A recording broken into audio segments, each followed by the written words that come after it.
Welcome to my channel भूतिया किस्से। स्वागत है आपका भूतिया किस्सों में। चलिए आज एक भूतिया किस्सा सुनते हैं जो है प्रवीण की नौकरी में बढ़ती हो गई थी। वो शहर से दूर एक बंगला लेना चाहता था।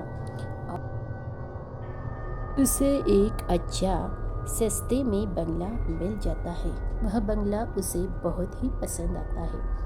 ऊपर 4 कमरे और नीचे 4 कमरे होते हैं। जगह बहुत ही खास और ब्यूटीफुल थी। वैसे भी उसकी शादी अभी तक नहीं होती। उसके पेरेंट्स दिल्ली में रहते थे और ये गोवा में रहता था। उसने गोवा में एक बंगला ये खरीद लिया। ये बंगला उसे बहुत ही पसंद आता है।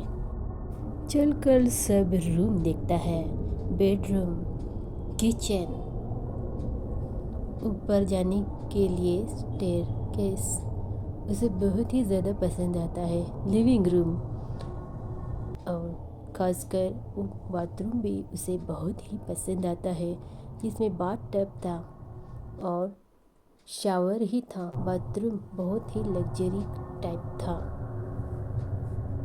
और ऊपर बड़ा सा हॉल था। ये पूरा बंगला तो उसे बहुत ही पसंद आया। मगर एक बात थी, उसके घर के बाजू में एक बंगला था। वह बंगला बड़ा सुनसान लग रहा था। ऐसे लग रहा था कि शायद वहाँ कोई रहता है या नहीं। खैर, विन नहा धो लिया और अपना खूब मस्त एंजॉय करने लगा। अपने लिए हर तरह की चीज़ पकाई। कुकिंग उसे बहुत पसंद थी। नहाने खाने के बाद वो जब सो गया, आधी रात में 11 बजे उसे बाजू के बंगले में से कोई पियानो बजा रहा है ऐसे आवाज़ आने लगी। अरे इतनी रात को इस बाजू के बंगले में से ये पियानो कौन बजा रहा है? उसकी क्यूरियोसिटी ने उसे बाहर लेकर आई। वो बंगले की तरफ देखने लगा। धीरे धीरे हिम्मत करके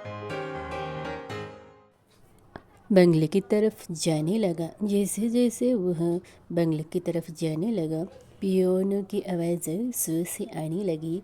हिम्मत करके उसने बंगले के खिड़की में से झाँक के देखा तो एक खूबसूरत लड़की थी।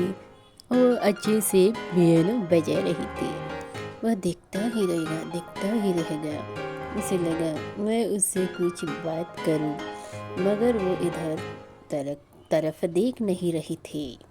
उससे थोड़ी देर निहर थी, प्रवीण अपने घर पर चला आया और बहुत ही थक चुका था और वो अपने बेड पे सो गया।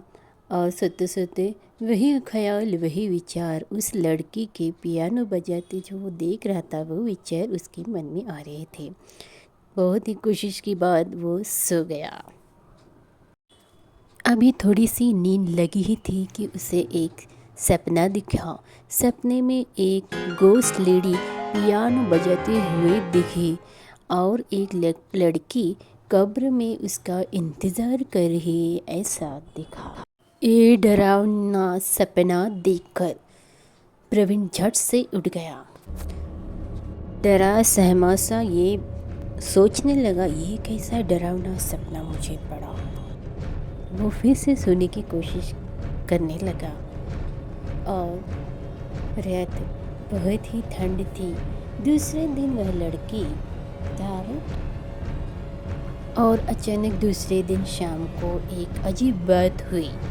शाम को अपना वो काम ही कर रहा था कि डोर पे नॉक नॉक हुई। जाके दरवाज़ा खोल के देखा तो वही लड़की जो रात में पियानो बजा रही थी उसके घर पे आई और उसने कहा, आपके पास थोड़ा आइस होगा? ऐसा है कि मेरा फ्रिज आज काम नहीं कर रहा, तो आज मेरे घर पे पार्टी है, मेरा बर्थडे है, तो आइस क्यूब की भी ज़रूरत है। क्या कृपया आप मुझे आइस दे देंगे? प्रवीण उस लड़की को देखता ही रहा और उसे कुछ सूझ ही नहीं रहा था। फिर से वो लड़की ने कहा, सर मैं आपसे कुछ कह रही हूँ, मुझे आइस चाहिए, क्या आप दे सकते हैं? प्रवीण एकदम होश में आया और बोला, हाँ हाँ देता हूँ, आप अंदर आइए अंदर आइए। उस लड़की को अंदर लेके प्रवीण ने उसे कॉफ़ी दी और बाद में आइस क्यूब दी। उस लड़की ने उसे अपने बर्थडे पर निमंत्रित किया, इनविटेशन दिया। प्रवीण तो एकदम से रेडी ही था। वो बोला मैं ज़रूर आऊँगा। प्रवीण को वो लड़की एकदम सिंड्रेला के जैसे लग रही थी। प्रवीण अपने ख्यालों में खो गया। अरे वाह, ये तो लड़की बहुत ही खूबसूरत है, ऐसी लड़की मैंने ज़िंदगी में नहीं देखी। वो विचार में धुत था। उस लड़के ने फिर से कुछ कहा। जी सर, सुनते हैं ना, अब आएंगे ना मेरे पार्टी को? प्रवीण ने कहा हाँ ज़रूर आऊँगा। कितने बजे? देखिए मेरी हम तो रात को 12 बजे से ही अपना पार्टी चालू करते हैं, आप ज़रूर आना। ठीक है, कोई हरकत नहीं, मैं ज़रूर आऊँगा। इतना कह के वो लड़की खुशी खुशी अपने घर चल दी। रात को 12 बजे प्रवीण अपना तैयार होके सेंट वेंट मार के बाजू में जो बंगला था वहाँ पे चला गया। वो बंगला तो लाइटिंग से गजगज कर रहा था। वैसे ही उसने एंट्री बंगले में ली तो सब अपना पार्टी कर रहे थे। प्रवीण को उस लड़की ने देखा और उसे वेलकम किया। प्रवीण ने उसे एक फूलों का गुच्छा दिया और कहा मेरी हैप्पी बर्थडे। मगर आपका नाम क्या है? मेरा नाम जूली है। Happy birthday Julie. ठीक है, आप आ जाइए प्रवीण, पार्टी में शामिल हो जाइए। ऐसा है कि अपने हम बरामदे में ही अपना पार्टी करें। सब लोग बरामदे में चले गए और पार्टी करने लगे। पार्टी में बहुत ही मज़ा आ रहा था। तरह तरह के व्यंजन पकाए गए थे। प्रवीण लिप्त ले लेकर खाना खा रहा था। सभी लोग खाना खा रहे थे और बरामदे में खाने के बाद सब लोगों ने डांस किया। जूली और प्रवीण ने दोनों मिलकर भी डांस किया। उन दोनों में करीबी पड़ने लगी। प्रवीण को वो लड़की बहुत ही पसंद आने लगी। जूली की वो लड़का बहुत ही पसंद आने लगा। प्रवीण ने जूली से पूछा कल रात को क्या तुम पियानो बजा रही थी? हाँ, मैं ही बजा रही थी। मगर तुमने कब देखा? मुझे रात को आवाज़ आ रही थी, मैंने देखा। मैंने तब देखा कि तुम बहुत ही मज़े से और सुरीला पियानो बजा रही थी। ये नॉटी बॉय, तुमने मुझे देखा और तुमने मुझे कुछ बोला नहीं, बताया नहीं। नहीं, तुम्हें मैं डिस्टर्ब करना नहीं चाहता था। क्या तुम आना कल, मैं तुम्हें फिर से बजा कर दिखाऊंगा। ऐसा कहकर प्रवीण अपने घर पे आ गया और सो गया। आराम से सो ही रहा था कि सुबह हो गई और उसका मिल्कमैन आ गया और नॉक नॉक करने लगा। आधी नींद तोड़कर प्रवीण दरवाज़ा खोला और मिल्कमैन ने कहा कितनी देर सो रहे, आज आपने जल्दी दरवाज़ा नहीं खोला? प्रवीण ने बोला हाँ, वो रात को पार्टी थी ना, तो मैं पार्टी करके बहुत लेट आया, रात के 3 बजे आया। अभी तक देखो मेरी नींद पूरी नहीं। कैसी पार्टी? मिल्कमैन, ये जो बाजू का बंगला है ना, उसमें पार्टी थी। मिल्कमैन एकदम चौंक गया। कौन सा बंगला साहब? ये जो बाजू का बंगला है, दिख तो रहा है, उसी में मैं पार्टी में गया। क्या बात कर रहे हो साहब, इस बंगले में? हाँ, इसी बंगले में। क्यों, क्या हुआ? प्रवीण ने उसे चौंकते हुए कहा। मिल्कमैन ने कहा ये बंगला तो गए 10 बरस से बंद है और यहाँ पे आप पार्टी कैसे कर सकते हैं?